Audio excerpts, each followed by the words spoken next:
नमस्कार. कनकखुशी न्यूज चॅनलमध्ये आपल्या सर्वांचे स्वागत आहे. आपण जर कनकखुशी न्यूज चॅनलवर नवीन असाल तर कनकखुशी न्यूज चॅनलला सबस्क्राईब करायला विसरू नका.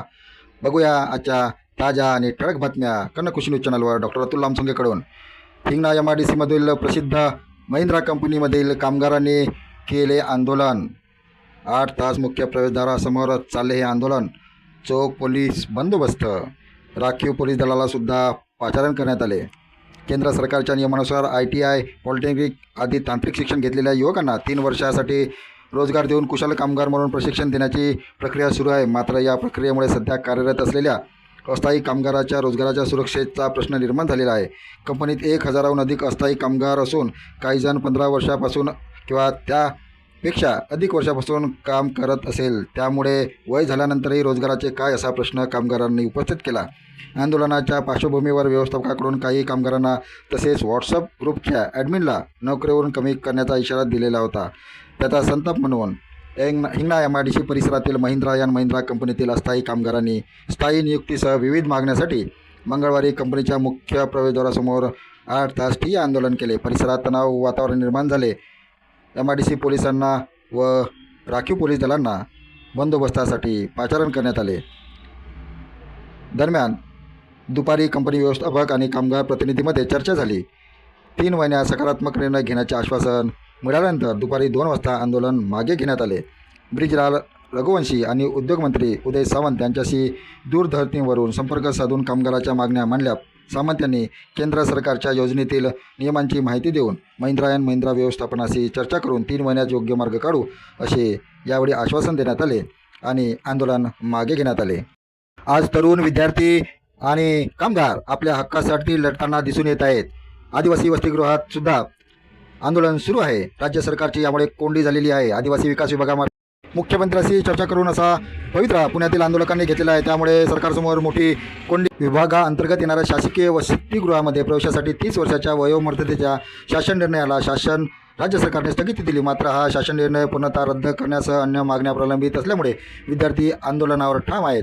आदिवासी आश्रमशाळेतील वसतिगृहामध्ये राहणाऱ्या विद्यार्थ्यांना शैक्षणिक सुविधांचा लाभ घेण्यासाठी वयोमर्यादा 30 वर्ष करण्याचा आहाराप्रमाणे बदल करण्यात आला होता.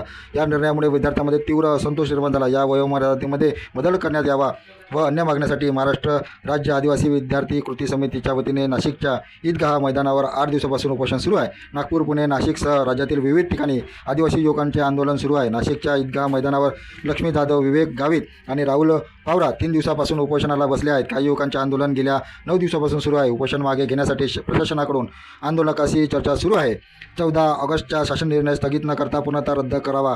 आदिवासी विकास विभागातील रिक्त जागांची सुमारे 12,500 पदे विशेष मोहिमेअंतर्गत त्वरित भरण्यात यावी. गडचिरोलीत मृत्यू झालेल्या 3 विद्यार्थ्यांच्या आदिवासी आंदोलन चिघळण्याचे संकेत दिला जात आहे. वसतिगृहातील आंदोलकास्थळी पोलीस बंदोबस्त का? आमचे प्रश्न सोडवण्यासाठी नेमका निर्णय कोण घेणार? आम्हाला आदिवासी कार्यालयात येण्यास बंदी का? वयाच्या अटी शिथिल का नाही? असा GR रद्द करा, अशा विद्यार्थ्यांचे प्रश्न निर्माण झालेले आहे. 3 विद्यार्थ्यांच्या वारसांनास प्रत्येकी 1 कोटी रुपयाची मदत द्यावी. राज्यातील सर्व आदिवासी वसतिगृह आणि आश्रमशाळेमधील विद्यार्थ्यांना 10 कोटी रुपयाचा विमा प्रशासनाने उतरवावा. आदिवासी विद्यार्थ्यांच्या सुविधेबाबतचे प्रश्न सोडवावेत. पुण्याजवळील मांजरी येथील वसतिगृहातील शहरापासून दूर असल्याने विद्यार्थ्यांना प्रवासात वेळ जातो. त्यामुळे ते मध्यवर्ती भागात हलवावे. अशा प्रमुख मागण्यासाठी अजूनही विद्यार्थ्यांचे आंदोलन सुरू आहे. इंजिनिअरिंग प्रवेशासाठीची 3री यादी जाहीर. यात 1.16 लाख विद्यार्थ्यांची निवड.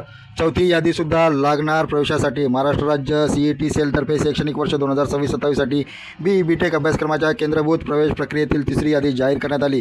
3ऱ्या फेरीत 2,04,987 विद्यार्थ्यांची महाविद्यालयाचे पसंतीक्रम भरले होते. त्यापैकी 1,16,690 विद्यार्थ्यांना विविध महाविद्यालयात प्रवेशाची संधी मिळाली.